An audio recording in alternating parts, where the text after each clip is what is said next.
¿Qué pasaría si intentáramos comprender la locura como una obra de arte y no como una enfermedad? Si en lugar de verla como un error en la normalidad del ser humano, lo viésemos como un estilo.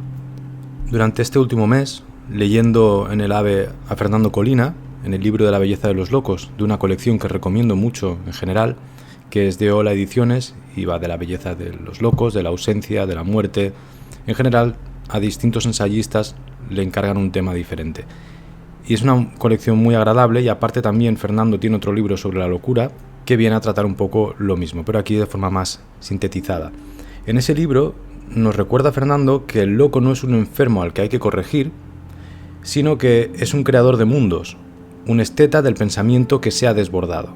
La locura y el arte siempre han ido de la mano, especialmente desde el romanticismo, está prácticamente unido en un mismo concepto, y me parece muy interesante cómo se va enfocando en distintas épocas dentro de ese mismo contexto.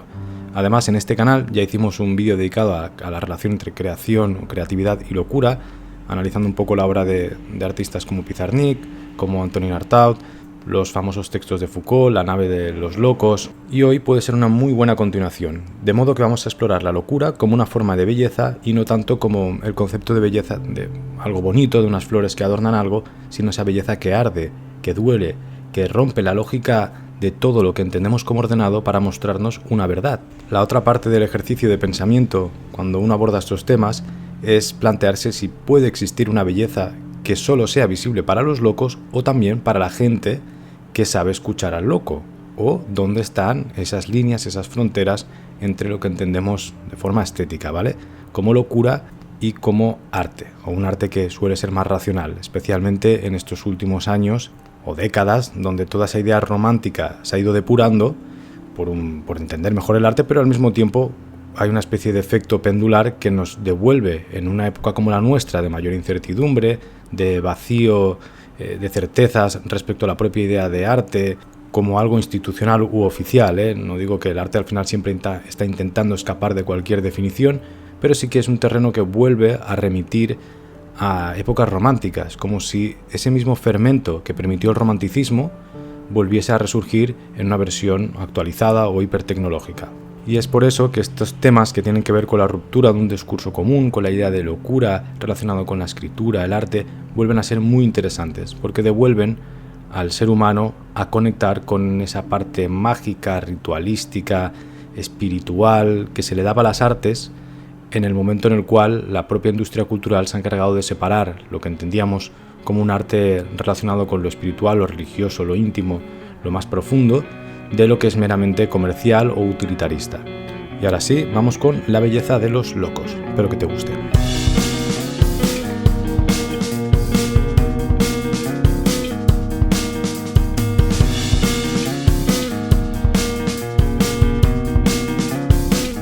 Insisto en separar las nociones de locura con enfermedad mental, con cosas clínicas, y lo tratamos desde un punto de vista estético, para que nadie se confunda.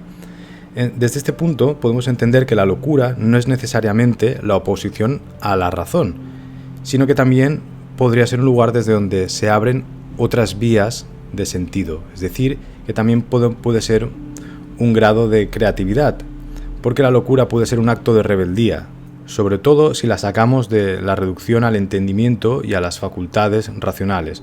El loco es quien no resiste más, quien se opone a seguir adaptándose a la servidumbre de un sistema o de una manera de vivir. Desde esta perspectiva, la sociedad diagnostica al loco y decide quién es normal, quién está integrado, en función a lo que cree que suele ser usual, ¿no? Esa creencia en lo usual es lo que congrega a la gente que sería normal, y quien salga de ello se va a discriminar porque va a vivir al margen de las conveniencias. Y para seguir con el tema, no hay mejor ejemplo que la obra de Antonin Artaud, que no voy a profundizar más porque doy mucho la chapa con él en otros vídeos y le voy a dedicar al final un vídeo completo a él. Pero tenemos una frase de él que también dice bastante a lo que nos referimos. Quisiera hacer un libro que moleste a los hombres, que sea como una puerta abierta y que los lleve hacia donde ellos jamás consentirán llegar, simplemente una puerta enfrentada a la realidad. De alguna manera, el que consideramos o tachamos como loco también nos recuerda la belleza y el tormento de los aspectos más oscuros o que menos queremos tocar en nuestra vida, como por ejemplo puede ser la soledad o la intensidad de las emociones que se viven en los límites. También el concepto de verdad es interesante dentro del loco, porque pues, también es sabido, ¿no?, que quien es loco es también quien asume una verdad como una creencia y no duda. En un momento en el cual la verdad no se guía por el respeto a las realidades que aprobamos en general, sino por el número de personas que las aprueban, que aprueban esa verdad, cuanto mayor número de likes, de compartir o de, en general, de estadística de números existe sobre algo, más verdad parece ser, sea cual sea el acierto o lo que podamos valorar moral o éticamente detrás. El loco, en cambio, se ausenta o se aliena, sería la palabra, de este concepto, ya que lo que hace valer su opinión de una manera singular o individual es que no tiene que ver con la ideología de los demás, sino que cree en esa idea, en esa locura de forma singular e individual y la hace valer por sí mismo. Esto, si nos ponemos filosóficos, metafísicos, ¿vale? Insisto, nos lleva a un punto de raíz donde la verdad ya no se sostiene por toda la arquitectura social, humana o filosófica que tengamos alrededor de un momento, sino que deja de ser esa verdad relativa, escurridiza. No, la verdad en el loco es real, es la esencia de verdad. Por lo tanto, el loco siempre va a tener razón. Y esa verdad adquiere un sentido ontológico puro, casi siempre además a través de emociones como el dolor o la soledad. Y esas emociones no se equivocan nunca cuando se viven desde dentro, ¿no? Imagino que no tienes que estar loco ni loca para haber sentido este tipo de cosas, ni entender lo que se está diciendo aquí. Cuando estás en un momento muy doloroso de tu vida, sea el motivo que sea, por mucho que la gente se ponga a racionar a tu alrededor y te digan, no, estarás mejor, no, esto es por tal, uno lo que siente, se siente y se vive como lo más real y lo más verdadero del mundo. Parte un poco de este tipo de ideas, lo que estamos hablando. Y en otro orden de temas, también tiene que ver esa belleza con la invención de mundos o con la invención de lenguajes. El delirio, en este caso, una parte de la locura, es bello porque inventa campos de lenguaje. Y de nuevo, el delirio procede de lo más íntimo de cada persona, es de lo más hondo de cada uno. Que esto, por cierto, también tiene que ver con ese concepto lacaniano, donde el psicótico no está fuera de la lengua, sino que habita desde un borde, desde los límites. Estos temas también los voy a dejar un poco en el aire porque los toqué en Los límites de la poesía. Hablamos mucho sobre esta cuestión del lenguaje como algo útil, como un código, como una lengua exacta y matemática en el uso convencional, burocrático, de comunicación, incluso en el afectivo cotidiano, y cómo en la poesía este lenguaje adquiere una libertad absoluta, no sirve para comunicar como tal o para decir algo concreto, sino que de repente está liberado de la carga que el lenguaje tiene y se convierte en algo artístico, poético, donde realmente se puede llevar hasta el límite, y así debe ser. Es la gracia de lo que entendemos como poesía, ya ni siquiera como literatura o novela, sino poesía pura y dura. Estaríamos por este territorio. Al mismo tiempo que estas cuestiones son de un carácter muy individual, es decir, la belleza no proviene del ingenio, del carácter delicado, sino que proviene de la individualidad. Nadie cree en su relato salvo la misma persona que lo ha vivido. Y claro, nadie puede participar en esa misma trama ni participar en esa misma experiencia de delirio, de locura, de lo que sea, tan solo la propia persona que lo escribe, que lo vive y que lo traduce. Pero al mismo tiempo, ese decir todo sin decir nada a nadie repercute en las personas que lo van a leer y que están abiertas de forma sensible o emocional a recibir o a poder comprender, empatizar o incluso a transformar ese medio, ese lenguaje en su propia vida, en su propia historia y experiencia. Es decir, que tenemos una comunicación clara a través de un lenguaje, pero en lugares donde, insisto, hemos llegado a los límites, a la profundidad o a la esencia de esa característica. Se está comunicando desde lo más profundo. Eso es lo bonito de la poesía en sí, y aquí lo relacionamos con la idea de locura de una forma estética, porque esa locura sí que llega a tocar a veces lugares con muchas sombras que en otro tipo de literatura o de poesía un poco más racional, vamos a decir, o menos delirante, no se suele llegar o no se suele tocar, o se acuden a lugares comunes. Aquí, por eso hablamos de la individualidad en el carácter del delirio o de la poesía más excelente, ya que el cliché, el lugar común, lo que sabemos que mueve y que sabemos que se da por hecho que se tiene que sentir, o que hemos visto a través de la cultura popular, cuando se traduce en un lenguaje, genera poemas, genera literatura un poco intrascendente, desapegada, plana, como si fuese comida industrial. Y sin embargo uno lea, pues por poner un ejemplo claro, a Antonin Artaud, Pizarnik, Louis Gluck, Ocean Vuong, toda esta serie de autores, de poetas que llegan ahí hasta la médula y uno siente que lo que están escribiendo es casi imposible de reproducir si no se ha sentido eso realmente, porque hay una individualidad, hay unos fallos, unas aperturas, una vergüenza incluso expuesta que es difícil de interpretar y reinterpretar, y al mismo tiempo apelan a cosas que hemos sentido todos en un momento dado. Esto es muy bonito porque la palabra, en ese estado de delirio o de locura o de poesía excelsa, no tiene un sentido coagulado. De repente una palabra, un verso, puede ser capaz de asumir infinitos significados. No se atiende a una lógica del sentido de la palabra comunicativa, ni del cliché ni del lugar común que ya está acudiendo allí porque no sabe cómo llegar a ese punto de apertura total. Desde ahí entendemos que, por ejemplo, el esquizofrénico nunca dice lo que dice, ni dice lo que entendemos, ni tampoco se dice a sí mismo lo que nos quiere decir, sino que está enunciando, por nada y para nadie. Y esto es clave. Por eso, en la actualidad volvemos a un punto que llamo neorromántico, o ese terreno donde al final el escritor, la escritora no tiene una perspectiva de carrera de prestigio, de vivir, de recorrer platós, de ser una figura pública reconocida por la sociedad, porque el libro también tiene un significado.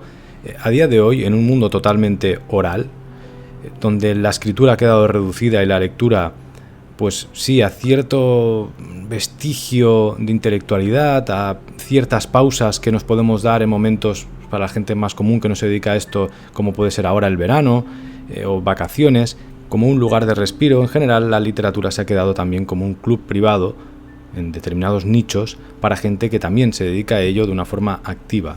Esto nos conduce a que cada vez pueda existir una poesía, en este caso que hablamos más de poesía, que encarna la pureza de lo inútil, pero de lo inútil de verdad, o sea, que ya ni siquiera como poeta van a tener un reconocimiento, un circuito, una mínima vida, ¿no? Antes la romantización del poeta bohemio que no va a ganar nada, no, hoy en día es que literalmente no vas a ganar nada ni por muy bien que te vaya, ni por mucho éxito que puedas tener incluso en esos nichos. Por lo tanto, permite la apertura de eso, del escribir por nada y para nadie, y que aún así se pueda llegar a compartir o pueda llegar a ser visible en un momento dado.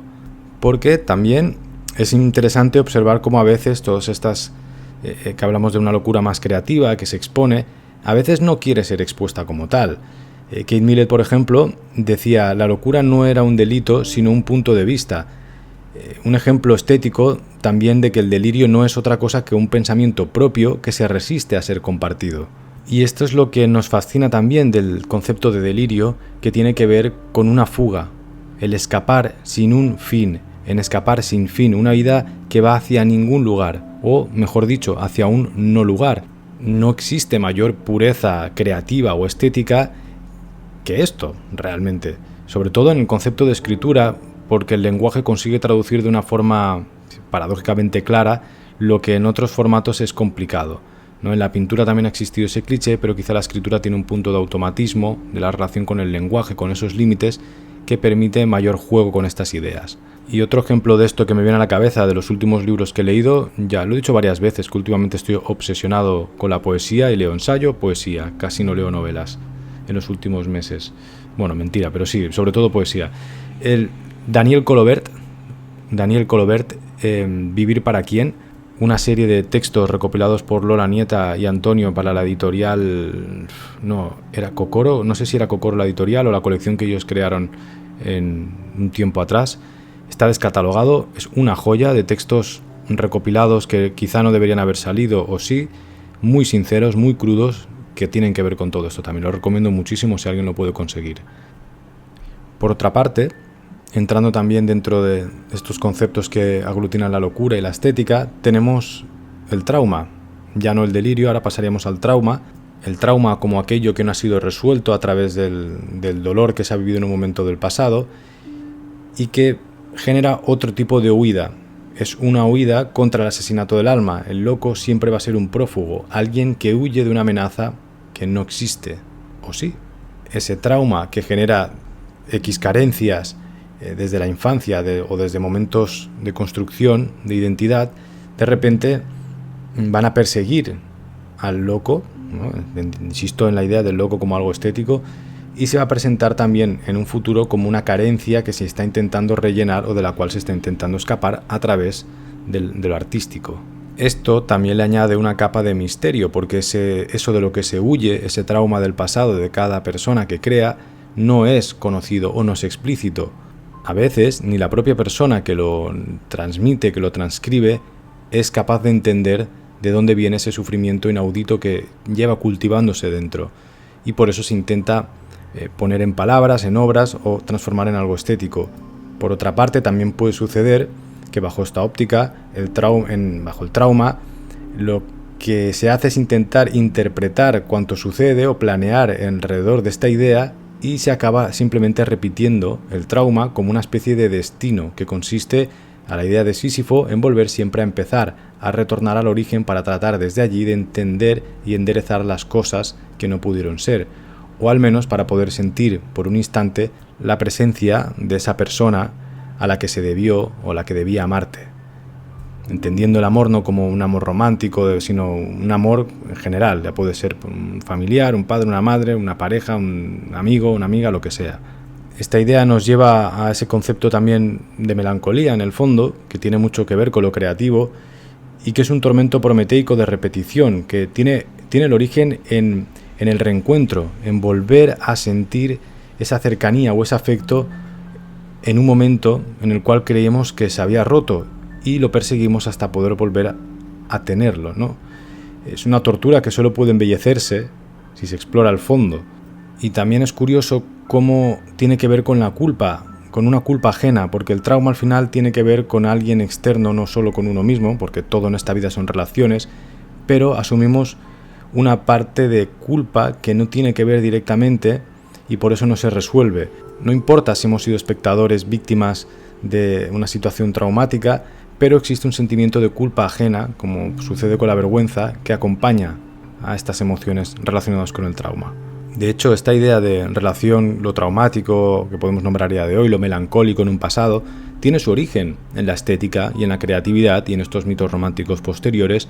Y a veces, pues bueno, lo llamamos mito, pero también en el fondo yo creo que muchas veces se siente así desde la parte creativa. Cuando uno quiere llegar hasta el fondo de las cosas, es inevitable, ya sea por aspectos culturales o lo que sea, ¿no? Pero bueno, en Aristóteles está esta idea de que los melancólicos son quienes destacan en las artes, en las armas o en el gobierno de la ciudad. Aquí podemos dejar la puerta abierta, al final si todo esto son construcciones culturales que emanan de este tipo de ideas, ¿no? De este tipo de culturas, o no, realmente uno se siente así o tiene esa necesidad casi química de desatar emociones extremas para poder llegar a puntos de creatividad también interesantes.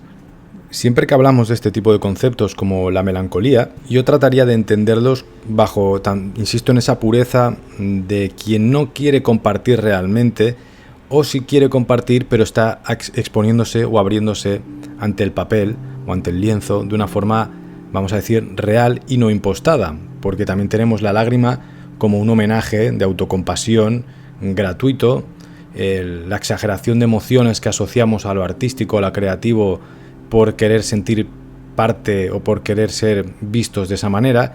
Y luego tenemos, eso, insisto, pues los autores arquetípicos de estos lugares como Artaud o Pizarnik o Silvia Plath, etcétera. Ya notas dónde está el artificio de lo real. Es muy difícil camuflarlo, pero bueno, está bien dejarlo ahí porque se da también. En los mundos del arte uno sabe que también la estética y la superficialidad que emana, la imagen que proyecta, el personaje que construye, importa incluso mucho más, especialmente también a día de hoy. Pero bueno, esto es como en todo, ¿no? Como leer, ahora que salen, o sea, igual, quizá me salen a mí los memes de los lectores performativos con los Lububu y los Matcha, que al final es como fenómenos que se crean de manera estética, que luego duran un mes o dos, pero que son muy difíciles de camuflar, igual que los guiones escritos para hacer bestsellers o para Netflix, o que si la inteligencia artificial. Hay un componente humano que es difícil de imitar, que puedes colarla en un primer impacto, pero que al abrir la boca con otra persona, a no ser de que el que tengas delante pues sea igual de cazurro o cazurra que tú, en ese sentido, de tener que impostar artificiosamente algo, la verdad en este caso siempre acaba reluciendo. Una persona que lee de forma performativa pues tendrá una conversación que va a durar como una pila, ¿sabes? Se va a agotar en un momento dado, o uno se va a dar cuenta que finalmente pues aquello no no se comparte. ¿Qué pasa? Si la persona que tienes delante vive la cultura de esa misma manera, como algo estético, de decir, bueno, pues está bien visto para construir mi identidad y mi personaje, pues pasearme por museos y pasearme con un librito o hacer X lecturas, va a durarte pues el tiempo que dure una seducción o que dure, no sé, pues lo que puedas compartir, pero habrá un momento en el cual, si eso no es una rutina, un hábito o una forma de exploración de la curiosidad, del entendimiento del mundo o incluso de la calma ante ciertos momentos o de la expresión ante la intensidad de vivir otros, si no es algo que te acompaña en tu vida como una necesidad o un estilo de vida de verdad, pues al final siempre se ve, ¿no? Bueno, acabo de decir una perogullada, pero no pasa nada. Ya la hemos soltado con paréntesis para descansar de estos temas. Y volveríamos al tema de la melancolía, de conceptos como la nostalgia, que bueno, no son lo mismo, pero los vamos a diluir un poquito en el mismo lugar, ya que estamos haciendo vuelos de pájaro. De vez en cuando, porque la vida también tiene ese componente de una suma, una acumulación de momentos tristes con momentos de felicidad, de exaltación, de paz, de tranquilidad. Cuando uno vive una vida, vamos a decir, artística, entendiendo lo artístico como algo desatado de las conveniencias o de lo normal, con patrones y rutinas que no encajan en lo que entendemos como normalidad, suele también estar apegado a rutinas que tienen que ver más con una montaña rusa o con un estado de emocional bastante intenso. Y eso, sumado a una idea general de la vida como no como algo continuo, sino una acumulación de momentos, también hay que entender que de vez en cuando hay que volver a esos lugares del pasado y sentir cierta nostalgia para poder luego también trabajar en la idea de futuro o de presente. Pero ¿qué pasa? Cuando te asientas en depende de qué lugares es donde de nuevo se bordean o se trascienden ciertos límites. Toda locura también tiene que ver con lo melancólico, porque todas las locuras se asientan sobre un fondo de soledad, de separación, de desamparo. Tanto que en ocasiones asentarse en estos lugares también permite la creación de una forma honesta desde esa, vamos a decir, locura, como por ejemplo sucede en Kafka. Cuando Kafka le escribe a Milena: soy sucio, infinitamente sucio, por eso hago tanto alboroto con la pureza. Nadie canta con tanta pureza como los que están en el más profundo de los infiernos. O Artaud, que nos viene a decir: he vivido hasta los 27 años con el odio oscuro del padre, de mi padre particular, hasta el día que le vi morir. Entonces cesó el rigor inhumano con que le acusaba de oprimirme. Y por primera vez en la vida, este padre me tendió los brazos, y yo, que estoy molesto en mi cuerpo, comprendí que él había estado toda la vida molesto por el suyo, y que existe una mentira del ser contra la cual hemos nacido para protestar.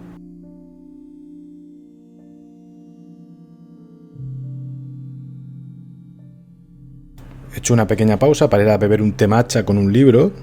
No tengo Lububus o Pazuzus. El libro que estaba leyendo es de Gaia Ginebra Gheorghi, Maniobras secretas, traducido por María Martínez Bautista. Es un libro de poesía, editado por la Bella Varsovia, bastante bonito, bastante bien. No, tampoco será para tirar cohetes, pero está muy guay, lo recomiendo.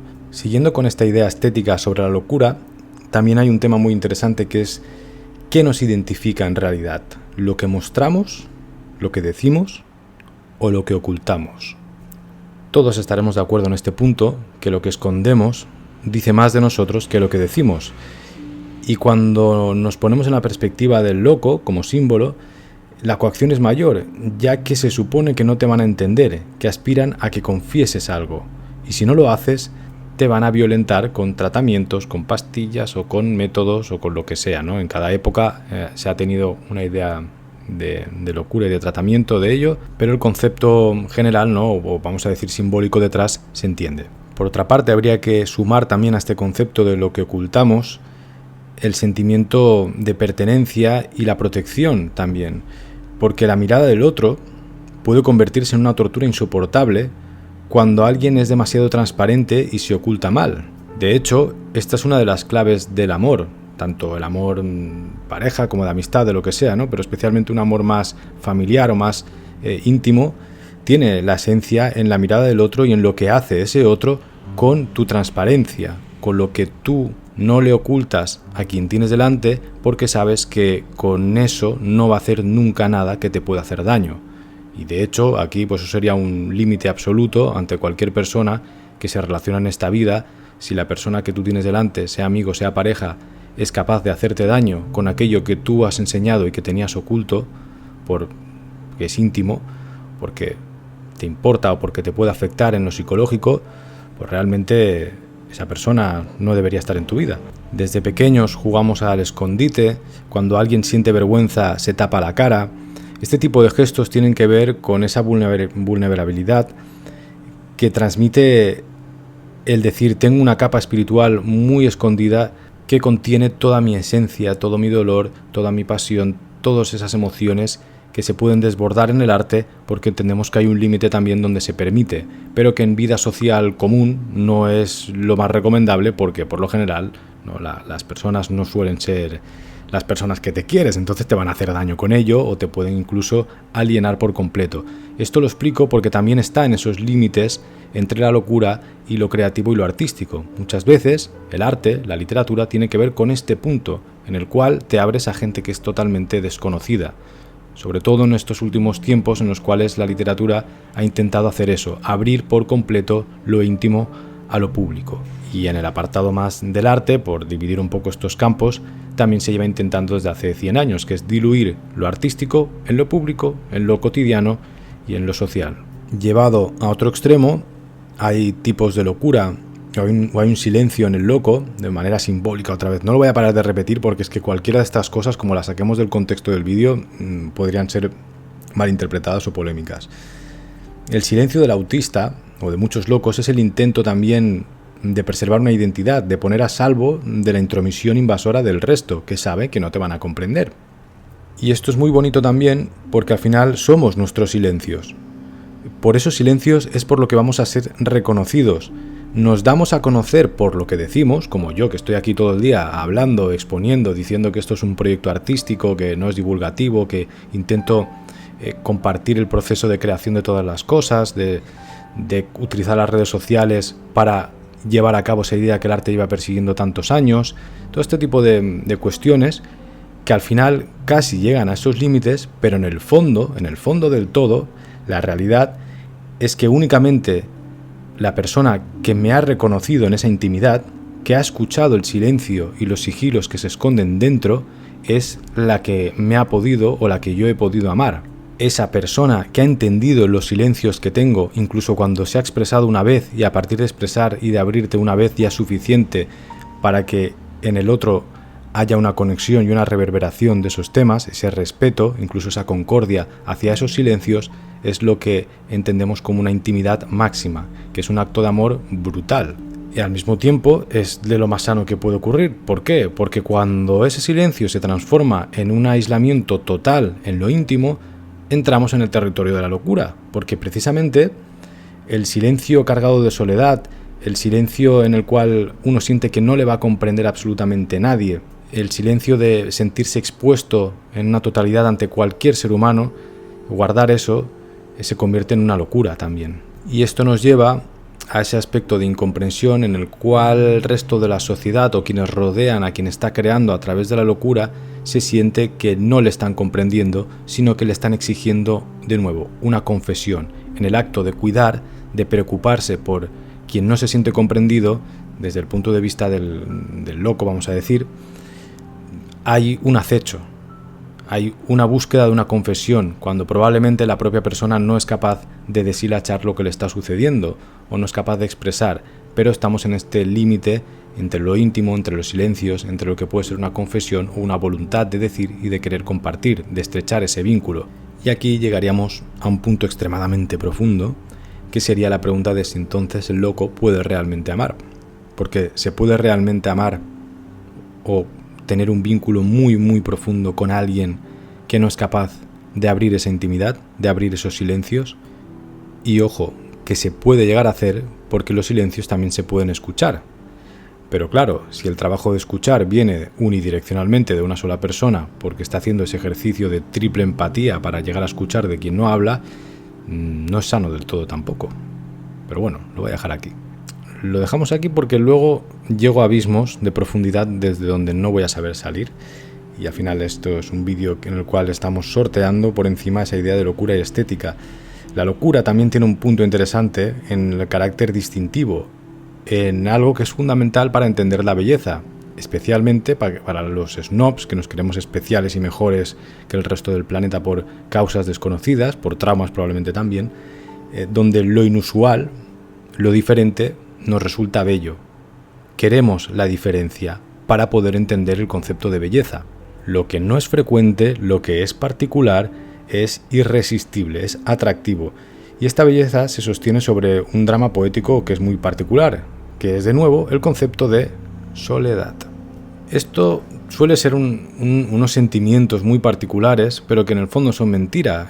Por eso triunfa también esta literatura, por eso Artaud, en sus palabras de creo que renuncio a morir, vivo a disponibilidad de la poesía, en el fondo reverbera tantas veces y resuena todo el rato a lo largo del tiempo de otras personas y de generaciones, y se convierte en un clásico atemporal que influye en absolutamente todo, aunque sea desde un nicho, pero que es un nicho universal. Es decir, o Pizarnik. Cuando esos fenómenos suceden es porque hay muchísima gente que siente lo mismo, que se siente identificada. Por lo tanto, ese concepto de soledad no podía ser más contradictorio, porque es casi una hermandad. Pero no hablamos de lo que es real, objetivo o racional, estamos hablando del concepto de emociones, de locura y del sentimiento. Cuando a ti alguien te rompe el corazón, cuando estás mal, cuando estás triste, no vale que te digan, no, ponte mejor, anímate, ¿verdad? Por supuesto, también el grado de locura, hablando de temas tan abstractos, partimos de la base en la cual todas las personas podemos decir que estamos locos y locas en puntos, pero hay grados, ¿no? Hay como escalas, hay patrones, hay cosas que se llevan hasta más límite, hasta otras, cómo se canalizan las cosas también, pero entendemos que ese punto de partida existe y por eso también nos resuenan tantas cosas artísticas que tienen que ver con la locura, ni sin importar si tú estás loco o no. Y el concepto de locura en sí, de manera más universal, en la cual todos podemos sentir esos grados de intensidad, de entender incluso el amor como un estado de locura transitoria, es que quizá el amor lo digo porque es el cliché más popular en las canciones, en los poemas, y está bien, es la emoción universal que todo el mundo va a sentir, ya sea insisto, no solo un amor romántico, sino incluso por los objetos, por la vida en sí. El dolor, la locura, también son conceptos que generan una adicción, porque generan una emoción muy fuerte, el concepto de delirio, de intensidad, esas emociones que en el fondo uno piensa que no va a volver a vivir de manera repetida y continuada. Cuando hablamos a nivel genérico no estamos hablando de un loco que vive en ese estado totalmente, sino la locura como un concepto que todo el mundo puede vivir. Entonces genera adicción, porque es un momento de intensidad, es como subirte a una montaña rusa o como tener un estado de dopamina brutal en la cabeza. Es como si nadie quisiera dejar de estar loco, porque en el fondo nadie quiere dejar de ser como es. Esto es algo muy importante porque es difícil dejar de ser quien tú crees que eres. De hecho, la inteligencia, ya sea emocional o la inteligencia en general, tiene que ver con el poder contradecirte y cuestionarte lo que crees que es verdad en tu propia vida. Pero cuando esto lo sumamos a la personalidad y ya empezamos a tocar temas de trastornos de personalidad, cuestiones de identidad, la forma de ser, ¿no? De decir, yo soy como soy, o yo soy lo puedes llevar a cualquier punto que quieras, siempre va a ser un proceso absolutamente difícil de gestionar, porque nadie quiere dejar de ser como es. Nadie cree tener la fuerza suficiente para renunciar a su propia identidad. Y esto tiene que ver también con el concepto de madurez. Madurez, en cierta manera, tiene que ver con romper tu propia identidad en un momento dado de tu vida en la cual constituía absolutamente todo. Madurez puede ser el romper una identidad de adolescente rebelde contra tal que se asocia a un grupo urbano que tal, cuando de repente te das cuenta que no hay nadie detrás de aquella idea, sino que eres tú contra el mundo, con tus relaciones personales, que la realidad se compone de unos pocos vínculos que has tejido de manera tortuosa y tormentosa, que a medida que eres consciente de la responsabilidad ante esos vínculos o ante tu propia vida, gestiones muy mundanas, etcétera, pues no está eso relacionado con los conceptos que creías que ordenaban toda tu vida o tu propia identidad. Una persona que siente que su personalidad está basada en algo que podemos considerar pues tóxico, loco, de repente no quiere cambiar porque sentiría que se rompería en mil pedazos. Sin embargo, si pudiese hacer ese ejercicio, probablemente sería una persona más apacible, más sana o más agradable de estar o de relacionarse. No haría daño a los demás. Pero ante ese estado de no querer cambiar, se queda en ese lugar donde probablemente haga mucho daño a otras personas pensando que, que la personalidad no se puede cambiar o no se debería cambiar. Pero bueno, es que aquí ya me meto en territorios muy pantanosos. Esto podríamos hablar largo y tendido, pero bueno, ya entraríamos en otros territorios. Al final tiene que ver con la idea de que el loco, no, la certeza es lo que enloquece. No es la duda, que esto lo decía Nietzsche, sino que es la certeza lo que diferencia la locura. En un aspecto filosófico o más social, también tiene que ver con el concepto de posmodernidad, en oposición a la modernidad. Esto también tenéis un vídeo, una serie completa al posmodernismo, donde se profundiza muy muy heavy. Si no, pues recomiendo el libro de Perry Anderson, que es quizá el que mejor da a entender ese concepto a nivel global. Pero bueno, a partir de ideas como las de Foucault, se crea un espacio nuevo donde se indaga la posibilidad de renunciar a una identidad muy definida que sea irrevocable, mientras se declara un mundo a favor de la transición perpetua y sin fin, ¿no? Es decir, que siempre se puede uno estar transformando hasta el final de una manera infinita. Esto también, pues con el tiempo hemos visto cómo pues genera espacios un poco, pues eso, no pantanosos, vamos a decir, indefinidos hasta la exageración, que se convierten en meme.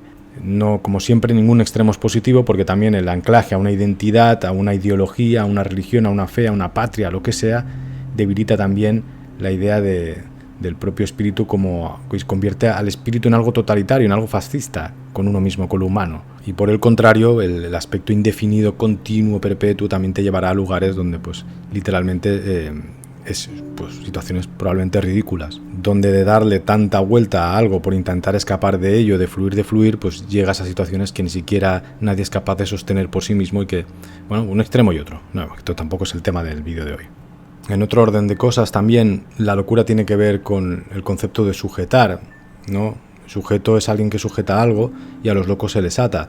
Todos necesitamos estar sujetos a algo que nos dé esa seguridad, esa firmeza, ese aspecto de identidad. A nosotros mismos es lo primero que nos sujetamos, a una ideología, por ejemplo, que es algo a lo que recurre muchísima gente. Todas estas nociones que nos dan seguridad generan un suelo, un terreno. Cuando ese suelo falla, por endeble, por incompleto, el resultado va a ser un loco. La locura también es falta de suelo firme, a la manera del tonel agujereado de Danaides, que no se acaba nunca de llenar. El loco necesita apuntalar el edificio con el delirio. Y por eso esa noción de verdad, ¿no? Cuando el loco trata a los delirios como si fuesen creencias, como convicciones amarradas, es lo que le permite estar anclado a algún lugar que entendemos como locura, y que ese lugar no lo puede soltar, porque si no, lo perderíamos por completo. Uno de los peligros quizá de todo este tipo de conversaciones, de pensamientos, o de estetizar la locura, de romantizarla, es precisamente eso, ¿no? Llevarla a un campo idealizado a través de la propia obra. La obra, especialmente en la poesía, que es de lo que hemos hablado un poco en general hoy, suele estar aislada de la verdad, de la realidad del otro y de la relación del otro con los otros seres que la han rodeado, en ese aspecto humano que es el que vivimos a diario y el que nos resuena en los libros.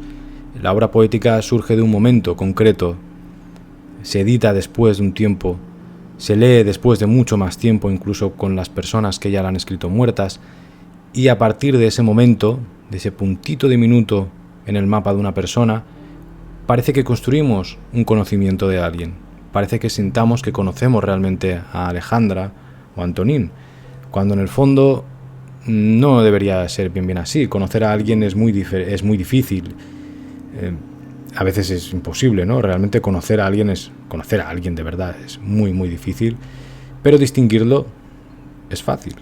No es raro tampoco ver en nuestro historial de relaciones, si te paras a pensar, depende de qué edad tengas, ¿no? Pero si echas la vista para atrás, seguro que has tenido amigos, amigas, parejas, familiares que creías conocer a fondo, y por eso le has entregado parte de tu vida, de tus emociones y de tu tiempo, y de repente darte cuenta un día que no lo conoces, que esa persona no es quien tú creías que era. Todos llevamos un halo de misterio, de enigmas que no exponemos, o que a veces nos exponen, o que nos esforzamos en ocultar por miedo a ser rechazados. De ahí también que en la literatura, en las artes, se insista mucho en la idea de la piel, del beso, de lo carnal, incluso de la propia convivencia, como un aspecto de conocimiento profundo del otro. En El país de la nieve, de Kawabata, hay una frase que dice: ¿acaso el hombre no ama precisamente gracias a la finura de su piel, a través de su suavidad y su tersura? O también tenemos otra frase de Kafka, que le escribe a Felice: Solo a través de los besos se consigue aprender algo serio. Todo esto, ¿qué tiene que ver con lo que hablamos de la belleza de la locura, de la estética? Pues tiene mucho que ver desde... A ver, esto es difícil de relacionar de una forma clara, pero desde las pasiones de Cristo en la antigüedad interpretadas en la pintura o a través de metáforas que tienen que ver con ese momento, también tiene que ver el afecto, el cariño que un humano o que un artista en su soledad o que el loco en su soledad a la manera de expresar siente en ausencia, por eso siempre hablamos de estos conceptos de soledad, son lo que a veces también se está gritando. En las artes muchas veces se reclama atención por parte de los otros, se pide una caricia, un afecto que falta en un momento dado y así se transmite a través de la obra. Se encripta, pero cuando uno rasca al fondo, lo que está faltando es eso, una ausencia de amor, pero de un amor cercano, de piel, del contacto, algo que es totalmente humano, y en su carencia se han generado millones de obras literarias y artísticas en este mundo, y de hecho si te dedicas a crear, piensa en ello. Por lo general, muchas obras, especialmente la poesía, la literatura, o también las artes, la pintura, se crean en soledad. Es difícil... Bueno, es difícil, no, nada es difícil. Si uno generaliza, pues vas a encontrar mil excepciones, pero a mí se me hace difícil, al menos, lo voy a decir así, encontrar puntos en los cuales, si por ejemplo estás con alguien, da igual si estás con amigos, si estás con una pareja, estás viviendo un momento íntimo, intenso, lo que sea, no te pones a crear. Igual que cuando estás muy triste o has estado muy mal, o has estado mal de verdad en algún momento dado, no creas. No te pones a crear. Que después eso todo pasa siempre y a través de las artes se hace terapia, en el fondo. Es una manera de transcribir el dolor, de canalizarlo. Y luego sí, ¿no? Viene, pero en el momento de mayor intensidad, de mayor tal, eso queda de lado. Si has estado enamorado o enamorada alguna vez, en esos primeros momentos de plenitud, ¿no? De ausencia del tiempo, de decir ese momento en el que dices, ya está, hasta aquí, ¿no? No necesito nada más en este momento concreto. Todo el mundo ha desaparecido a mi alrededor y sientes esa plenitud que a veces se encuentra en la obra, pero la obra no se va a generar en ese momento que estás abrazado en un parquecito con un libro con tu pareja en un día idílico, ni tampoco en ese momento en el cual estás abrazado al cuerpo muerto de tu padre, por ejemplo, y te viene una lágrima o te vienen mil emociones, no coges y te pones a crear como tal. Y si lo haces, van a hacer también de esa falta que está. Cuando hablamos del dolor, van a hacer de la falta. De decir, necesito esa caricia, necesito ese momento de no sentirme solo porque formo parte de alguien más, de algo más, a quien también le doy. Pero bueno, lo dejamos aquí un poquito porque si no también es meternos en otro jardín. Pero en resumen vendría de eso también, desde esas ausencias de afecto que uno busca desesperadamente, o no desesperadamente, sino porque todos lo necesitamos, sino también de la necesidad de ser comprendidos. Y cuanto mayor intimidad, mayor profundidad tengas en tu vida, en tu manera de sentir, en tu comprensión de ti mismo o en tu propia incomprensión, mayor va a ser ese vacío o ese salto que se necesita, ¿no? Entonces en la obra también se comunica eso. Cuando uno escribe algo a veces está comunicando lo que no puedo decirle a otro que tengo delante o lo que la gente no comprende. Por eso hablamos a veces también del sentimiento de locura, incluso cuando no estás loco o no estás loca. Y que no paro de darle vueltas a este tema porque no se suele tratar en las artes, pero yo creo que está en el fondo bastante, porque tiene también que ver con esa idea de unión, ¿no? El arte tiene que ver con compartir, con unir de forma intelectual o carnal vacíos que existen y que encuentran un lugar por falta de. Es decir, cuando uno escribe, publica, es una manera también de llegar a alguien que en un principio no debería llegarte a ti, porque en la vida, si te vas relacionando, y por eso existen millones de aplicaciones, la manera de conocer a la gente suele ser bastante limitada o limitante, depende del ambiente donde te muevas, y hay ciertos vacíos o ciertas emociones muy profundas que no van a encontrar un receptor por pura estadística o por imposibilidad de conectar eso que uno siente como un vacío, ¿vale? Que luego, insisto, se convierte en una hermandad porque de repente esa emoción la siente tantísima gente que piensas tú, pensaba que yo la sentía, yo que era especial. No eres especial. Y esto tiene que ver con la propia idea de amor, ¿no? Si uno se amara en su plenitud, conceptualmente a sí mismo y estuviese perfecto, ¿no? No necesitaría a nadie más porque sería un puñetero problema. Pero a través de esos vacíos, ya sea de manera intelectual o carnal, se generan vínculos y se generan uniones, se generan las parejas, se genera el concepto de familia, no, al nivel que quieras llevarlo, da igual si son 1, 2, 3, 5 personas. Y ahí también entra la ternura, que es una lengua callada, que se habla con los labios, con las manos, con los ojos. La ternura es un concepto muy delicado también, que además se queda en la superficie, tiene que ver con la caricia. Paul Valéry decía que lo más profundo del cuerpo es la piel, y si nos ponemos en ese aspecto, la ternura tiene que ver con acariciar desde ese respeto, pero al mismo tiempo desde esa necesidad, desde ese anhelo, mientras que la ambición sexual, por ejemplo, intenta ir más allá, intenta penetrar la piel, ¿no? Y al final no consigue otro resultado que el de volver a intentarlo como una especie de, vamos a decir, de adicción, de pico muy alto, pero que no llega a satisfacer esa plenitud.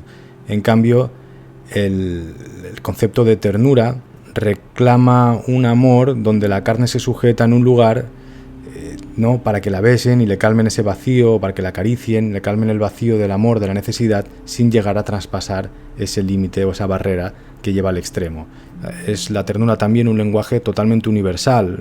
Todo el mundo, da igual de la cultura, del género que seas, siente ese vacío en algún momento de su vida o constantemente o lo necesita. Y esto también tiene que ver con las artes. Está ahí, existe ese fondo en el cual se busca ese aspecto de ternura a nivel conceptual. Además de la ternura pasamos a la caricia, que la caricia ya puede ser una forma física que todos hemos vivido en nuestra vida de forma íntima, pero también puede ser a través de la palabra. La manera en la cual se pinta algo, la manera en la cual se escribe, el estilo, el tono, en determinado momento, en determinado contexto, es interesante. Puede ser como una caricia en el silencio o en la soledad.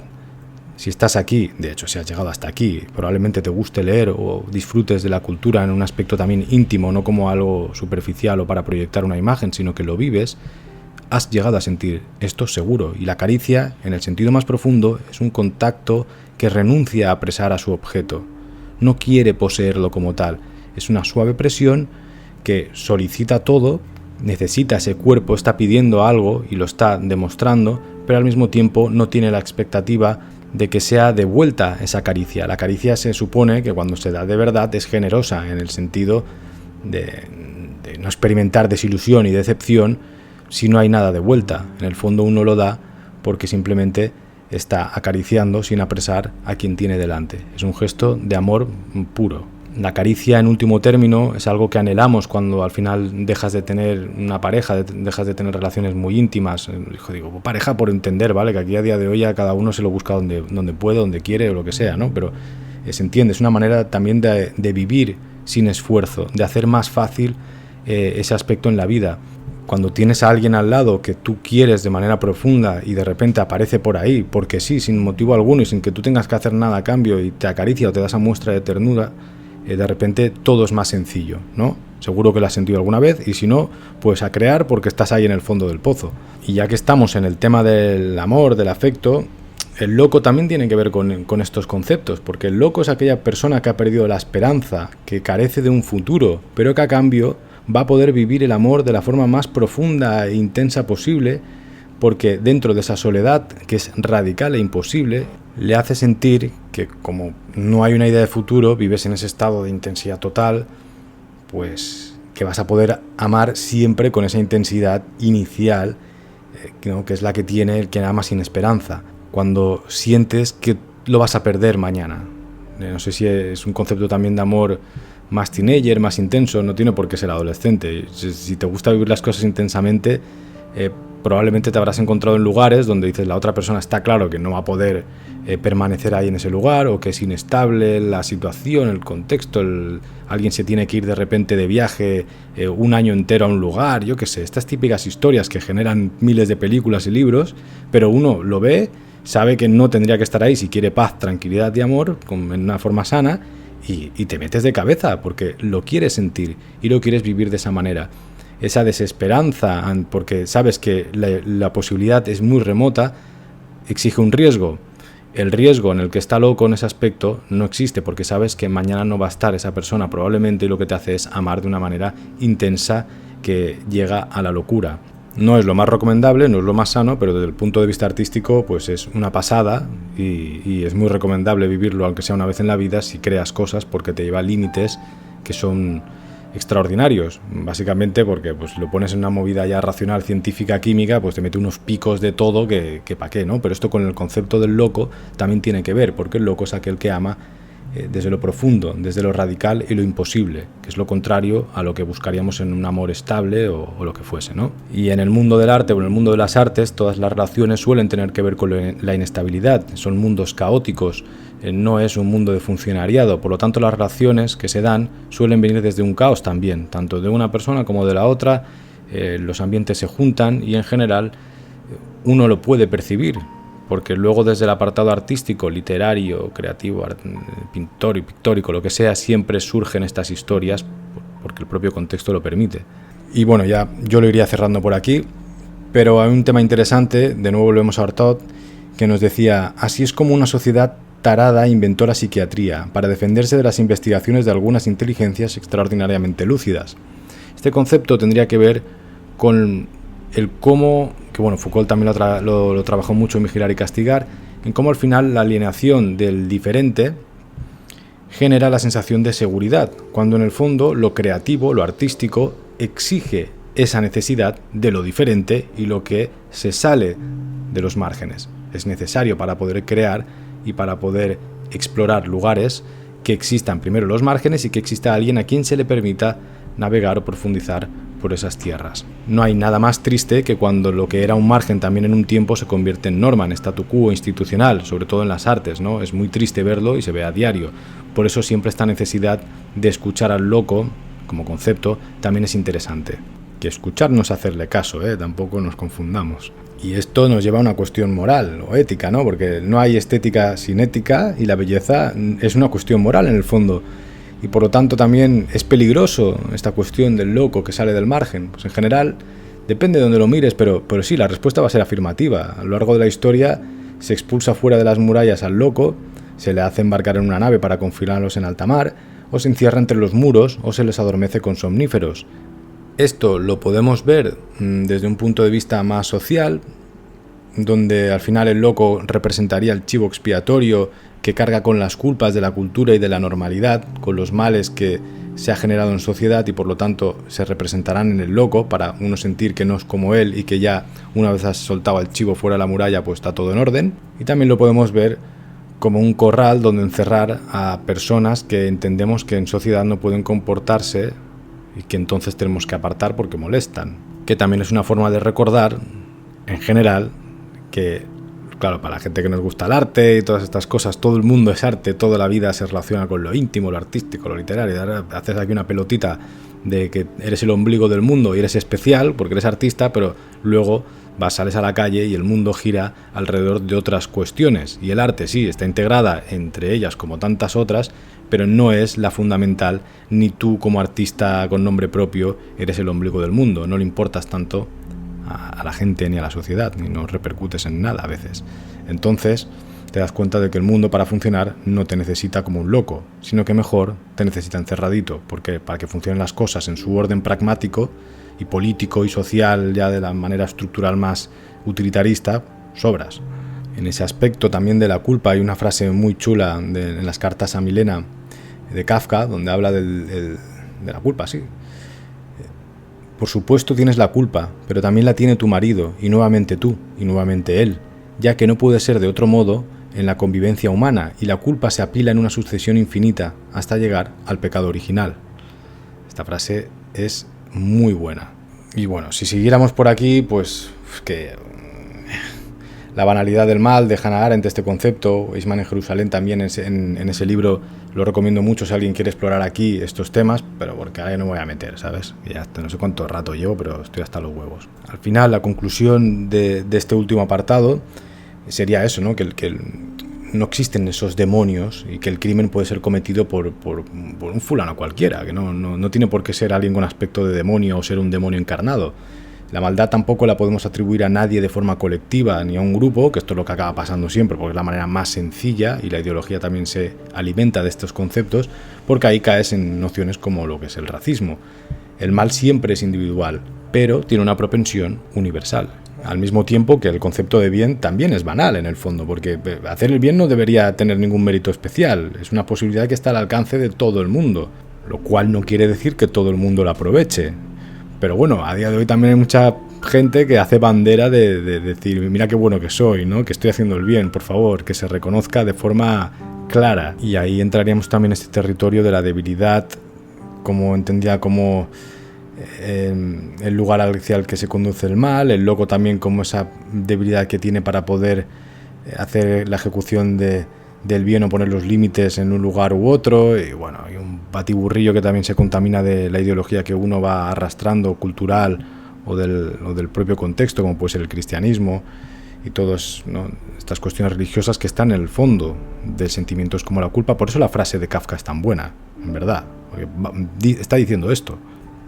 Y creo que es un punto interesante también llegar a ese final de lo que es la responsabilidad en estos actos o en estos conceptos, porque eximir a alguien de la responsabilidad, que es una condición inmune de la libertad, es como encerrarle o atarle, es reducirle a la esclavitud. O sea, quitarle la responsabilidad a alguien es atarlo de pies y manos y considerarlo alguien totalmente ausente, o sea, que no es igual que tú, que no tiene el mismo derecho ni la misma posibilidad. Al final, la cuestión de fondo es muy elemental, y es que tener obligaciones, tener deberes, tener algo que hacer, ¿no?, y aunque sea a nivel social o a nivel personal, en la capa que tú quieras, es más satisfactorio que cumplirlos. Pero tenerlos implica que estás formando parte de algo, ¿no?, que le da un sentido a tu vida. Y por darle punto final a la charla de hoy, o a estas reflexiones un poco abiertas, podemos cerrar con Max Brod hablando de Kafka, donde dice: creo más bien que todos nosotros, el mundo entero y todos los seres humanos, estamos enfermos, y que él es el único sano, que comprende y siente correctamente, el único hombre puro. Bueno, también, es que a Kafka también se le romantiza mucho por este aspecto de la locura y todo, y es interesante verlo, todo el vídeo en general, como una reflexión, como algo que podemos toquetear, manipular, que podemos sentir en un momento dado, que puede servir como un combustible creativo o comprensivo ante ciertas obras o ante uno mismo, pero como todo lo bueno en esta vida, pues tampoco es sano llevarlo al extremo, sentir que esa es la única posibilidad de crear, o sentir que esa identidad es la que te hace pertenecer a un grupo artístico o no, o ser alguien que se puede identificar con esa idea, y estas cuestiones que creo que a veces también se confunden. Se ha demonizado durante tanto tiempo las cuestiones románticas o la romantización del arte para poder llegar a un lugar que fuese más sano para el propio arte, o que se adaptase mejor a ese contexto social que hemos vivido en la segunda mitad del siglo XX, pero lo realmente guapo de la posibilidad que ofrece el mundo de hoy, y lo veíamos en corrientes filosóficas como el metamodernismo, donde podemos entender que la posmodernidad no es una necesidad, una imposición social de tu momento, ni siquiera es una época en sí, porque al final está arraigada de una manera irremediable al concepto de modernidad, y no puede existir, de hecho, sin la modernidad, y permanecen las dos a la vez. Por lo tanto, poder coger las cosas con perspectiva y coger lo que mejor, lo que peor, o lo que te ayuda a entender, a comprender, a participar y a desglosar toda esa época o todo tu contexto, las obras, o a sentir cómo uno afronta artísticamente su tiempo, es lo interesante, ¿no? Ni sentir que eres un romántico de miurgo que está ahí febril, aislado del mundo, pintando y soy artista y soy bohemio, ni tampoco ese desarraigo total de los sentimientos intensos, porque es que realmente a veces se necesita o se transcribe desde ahí, yo creo que también hay una necesidad actual para poder comprender ciertas obras, de aportar aspectos psicológicos, incluso podríamos decir psiquiátricos, a capas de análisis artístico, ya que la propia sociedad le da una mayor importancia a la salud mental, a estos conceptos de cómo nos relacionamos. Parece que cada vez estemos más pendientes de querer hacerlo bien, o de querer trabajar cosas a nivel social y por lo tanto desde lo íntimo.